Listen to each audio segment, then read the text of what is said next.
ਸੱਚਖੰਡ ਵਾਸੀ ਮਹਾਂਪੁਰਖ ਸੰਤ ਬਾਬਾ ਸੁੱਚਾ ਸਿੰਘ ਜੀ ਦੀ ਯਾਦ ਵਿੱਚ ਬਹੁਤ ਸਤਿਕਾਰਯੋਗ ਮਹਾਂਪੁਰਖ ਸੰਤ ਬਾਬਾ ਗਿਆਨੀ ਅਮੀਰ ਸਿੰਘ ਜੀ ਵੱਲੋਂ ਜੋ ਸਾਲਾਨਾ ਸਮਾਗਮ ਇਹ ਗੁਰਮਤਿ ਵਿੱਚ ਬਹੁਪੱਖੀ ਸੇਵਾ ਦਾ ਸੰਕਲਪ ਸੈਮੀਨਾਰ ਰੱਖਿਆ ਗਿਆ।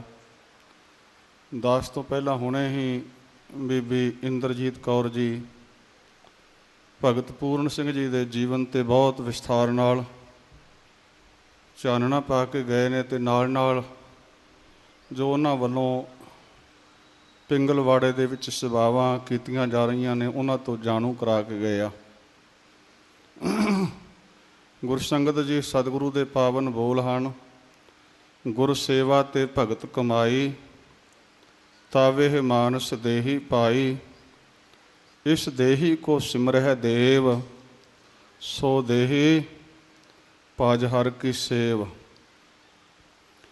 ਗੁਰਮਤਿ ਵਿੱਚ ਬਹੁਪੱਖੀ ਸੇਵਾ ਦਾ ਸੰਕਲਪ। ਸੇਵਾ ਇੱਕ ਪ੍ਰਕਾਰ ਦੀ ਨਹੀਂ, ਸੇਵਾ ਅਨੰਤ ਪ੍ਰਕਾਰ ਦੀ ਆ। ਮੈਂ ਸਮਝਦਾ ਸੱਚਖੰਡ ਵਾਸੀ ਮਹਾਂਪੁਰਖ ਸੰਤ ਬਾਬਾ ਸੁੱਚਾ ਸਿੰਘ ਜੀ ਉਹ ਆਪਣੇ ਜੀਵਨ ਦੇ ਅੰਦਰ ਜਿੱਥੇ ਹੋਰ ਬਹੁਤ ਸਾਰੀਆਂ ਸੇਵਾਵਾਂ ਕਰਕੇ ਗਏ ਨੇ, ਵਿਸ਼ਮਾਦ ਨਾਦ ਕੀਰਤਨ ਦੀ ਵੀ ਕੋ ਬਹੁਤ ਵੱਡੀ ਸਾਨੂੰ ਸੇਧ ਅਤੇ ਸੇਵਾ ਕਰਕੇ ਗਏ ਹਨ। ਗੁਰ ਇਤਿਹਾਸ ਨੂੰ ਜਦ ਅਸੀਂ ਪੜ੍ਹਦੇ ਹਾਂ, ਵਿਚਾਰ ਪਹਿਲਾਂ ਹੋ ਰਹੀ ਸੀ, ਬਹੁਤ ਤਰ੍ਹਾਂ ਦੀਆਂ ਸੇਵਾਵਾਂ ਗੁਰੂ ਅਮਰਦਾਸ ਜੀ ਦੇ, ਗੁਰੂ ਰਾਮਦਾਸ ਜੀ, ਹੋਰ ਸਤਿਗੁਰੂ ਸਾਹਿਬਾਨਾਂ ਦੇ ਸਮੇਂ ਸੇਵਾ ਦਾ ਜ਼ਿਕਰ ਪਹਿਲੋਂ ਚੱਲ ਰਿਹਾ ਸੀ। ਸਤਿਗੁਰੂ ਗੁਰੂ ਅਮਰਦਾਸ ਜੀ ਮਹਾਰਾਜ ਦਾ ਜਦੋਂ ਅਸੀਂ ਇਤਿਹਾਸ ਪੜ੍ਹਦੇ ਹਾਂ, ਇਹ ਆਮ ਇਤਿਹਾਸ ਦੇ ਵਿੱਚ ਜਾਂ ਆਮ ਇਹ ਸ਼ਬਦ ਸਾਡੀ ਰਸਨਾ 'ਤੇ ਚੜ੍ਹਿਆ। ਗੁਰਦੇਵ ਦਾ ਜੋ ਹੁਕਮ ਸੀ, ਪਹਿਲੇ ਪੰਗਤ ਪਾਸੈ ਸੰਗਤ। ਸਤਿਗੁਰੂ ਨੇ ਪਹਿਲਾਂ ਲੰਗਰ ਵਿੱਚ ਆ ਕੇ ਬੈਠ ਕੇ ਪ੍ਰਸ਼ਾਦਾ ਛਕਣ ਦਾ ਹੁਕਮ ਹਰ ਕਿਸੇ ਨੂੰ ਕੀਤਾ ਸੀ। ਬਾਅਦ ਵਿੱਚ ਹਜ਼ੂਰ ਦੇ ਦਰਸ਼ਨ ਹੁੰਦੇ ਸਨ, ਪਰ ਉਸ ਸਮੇਂ ਸਤਿਗੁਰੂ ਗੁਰੂ ਅਮਰਦਾਸ ਜੀ ਦੀ ਹਜ਼ੂਰੀ ਦੇ ਅੰਦਰ ਬੜੀਆਂ ਸੇਵਾਵਾਂ ਗੁਰੂ ਕੇ ਲਾਡਲੇ, ਗੁਰੂ ਕੇ ਪਿਆਰੇ, ਗੁਰੂ ਕੇ ਸਿੱਖ ਕਰਦੇ ਸਨ। ਬੇਅੰਤ ਗੁਰਸਿੱਖਾਂ ਦੇ ਜੀਵਨ ਪੜ੍ਹਨ ਨੂੰ ਮਿਲਦੇ ਨੇ।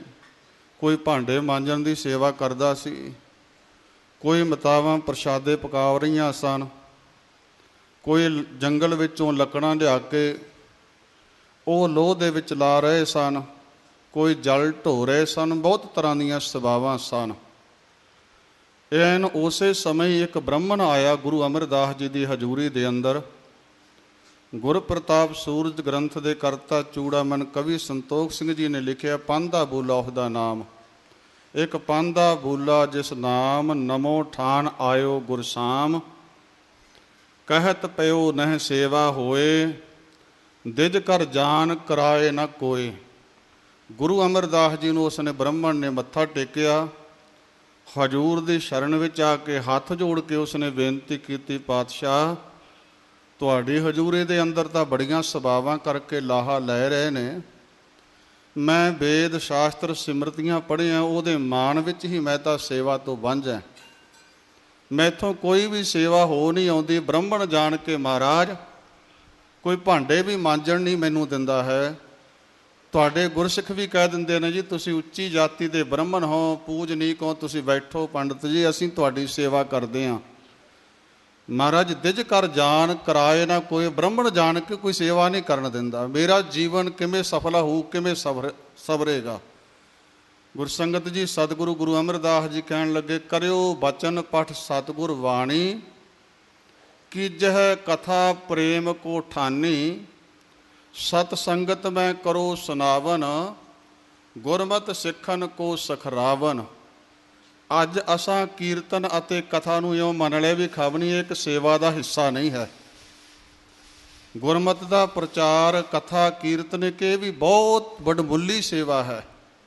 ਸਤਿਗੁਰੂ ਗੁਰੂ ਅਮਰਦਾਸ ਜੀ ਕਹਿਣ ਲੱਗੇ, ਪਰ ਨਾਲ ਇਹ ਵੀ ਸਤਿਗੁਰੂ ਦੇ ਇਤਿਹਾਸ 'ਚੋਂ ਸਾਨੂੰ ਪ੍ਰੇਰਣਾ ਮਿਲਦੀ ਆ ਵੀ ਜਿਹਨੇ ਪ੍ਰਚਾਰ ਕਰਨਾ, ਕਥਾ ਕਰਨੀ, ਉਹਦਾ ਜੀਵਨ ਕੈਸਾ ਹੋਵੇ। ਪਹਿਲਾਂ ਸਤਿਗੁਰੂ ਨੇ ਕਿਹਾ, ਕਰਿਓ ਬਚਨ ਪਠ ਸਤਿਗੁਰ ਬਾਣੀ। महाराज कहते पंडित जी पहली गल तो यह है, जे जीवन सफला करना बाणी पढ़िया कर।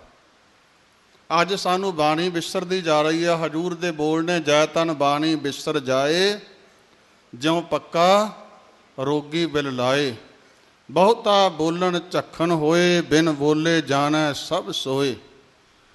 लोड़ है सतगुरु का हुक्म है, पहले मन प्रबोधै अपना, पाशै अवर रिझावै। कबीर अवरे को उपदेश ते, मुख में पर है रेत। रास वरानी राखते, खाया घर का खेत। लोड़ है पहला अपने आप कुछ कमावन दी, फिर ही अगे कहण दी लोड़ है। धन गुरु अमरदास जी कहण लगे, पंडित जी पहलों बाणी पढ़िया कर, करियो वचन पठ सतगुर बाणी। कीज है कथा प्रेम को ठानी, प्रेम दे नाल फिर कथा करया कर। कथा करनी भी कित्थे आ? महाराज कहंदे सत संगत मैं करो सुनावन। महाराज कहंदे संगत विच कथा सुनाया कर। ते नाल देखो अगला भी वचन कर दिता, कथा काहदे करनी लई करनी है? कोई वेद शास्त्रां दी कथा नहीं, कोई गरुड़ पुराण दी कथा नहीं, इत्थे कोई देवी देवतियां दी कथा नहीं गुरु अमरदास जी ने ब्राह्मण नूं करन लई कह दित्ती नहीं। धन गुरु अमरदास जी महाराज कहंदे करियो वचन पठ सतगुर वाणी। कीजे कथा प्रेम को ठानी, सत संगत में करो सुनावन। गुरमत सिखन को सखरावन। गुरमत सेवा बहुपक्षी सेवा का संकल्प। महाराज कहंदे भाई जिहड़ी है गुरमत सिखन को सखरावन, जिहड़ी कथा करनी है ना, ये गुरमत सिखाउण लई करनी है। गुरसिखां नूं भी गुरमत की आ, गुरु की मत लैके आ कुछ करना है। गुर की मत तू लेह याने, भगत बिना बहु डूबे सियाने। यही कली सेवा नहीं। महाराज कहण लगे पोथी सफल लिखो गुरबाणी। महाराज कहंदे तू विद्वान आ, पढ़िया, अगे गुरबाणी दीयां पोथियां भी लिखिया कर। अज तो हुणी जिवें बीबी इंद्रजीत कौर जी कह के गए, प्रैस का जिक्र करके गए, अज तो बहुत सारे प्रैसां चल पईयां हन। ये नहीं इत्थे ही नहीं, इहदे नालों भी वध अज तो बहुत तरह के साधन उपलब्ध हो गए हैं। उन्हां समय के अंदर कोई साधन नहीं सन। उन्हां समय च हत्थीं कलम दे नाल गुरबाणी लिखदे। आ जिहड़ी नितनेम पावन बाणी, भावें पंज ग्रंथी जां होर कोई गुरबाणी दे गुटके, गुरबाणी दीयां पोथियां गुरु के सिख हत्थीं लिखिया करदे सन। सतगुरु गुरु अमरदास जी कहण लगे आ, पंडित जी जिथे कथा सुनाउणी है गुरमत सिखरावण लई, उत्थे होर समा अपना वेल दे समय दे अंदर गुरबाणी भी लिखिया कर। पोथी लिखो सुफल गुरबाणी, दीज है गुर सिख को गुर सिख जानी। महाराज कहंदे गुरु के सिखां नूं दिया कर, अगे अर्पण करया कर। ते महाराज कहंदे न किस लेवो, महाराज कहंदे किसी दे कोलों कुछ मंगना नहीं है। ते जे कुछ अपने आप तेरा सत्कार कर देवे, वो प्रवान करना है। वो भी धर संतोख वरतिए पाए। जो कोई तेनू सेवा करे वो संतोख धार के वरतना है। इस वास्ते गुरसंगत जी सतगुरु सच्चे पातशाह धन गुरु अमरदास जी महाराज का जदों इतिहास जां पावन बाणी पढ़दे आ, हजूर दे तां पावन फरमान हन, गुर सेवा ते सुख ऊपजै, फिर दुख ना लगा आए, जम्मन मरना मिट गया, कालै का किस ना विसाए। हजूर तां कहंदे ने सतगुर की सेवा सफल है, जे को करे चित लाए, मन चिंदिया फल पावना हौमै विचों जाए।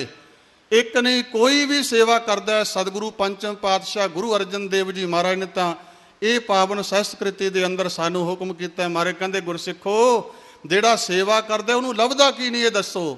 सब कुछ उसनू प्राप्त हो जाता है सेवा करने वाले नू। हजूर फरमाउंदे ने पाशं क्रोध अगर नीव है, निरासंग आस पूर्ण है, निर्धन भयंग धनवंत है, रोग्यंग रोग खंडन है, भगतिंग भगत दानंग, राम नाम गुण कीर्तन है, पार ब्रह्म पुरख दातार है, नानक गुर सेवा किंग न लभे। ते मारे कहते दसो गुरु की सेवा चो की नहीं प्राप्त होंदा।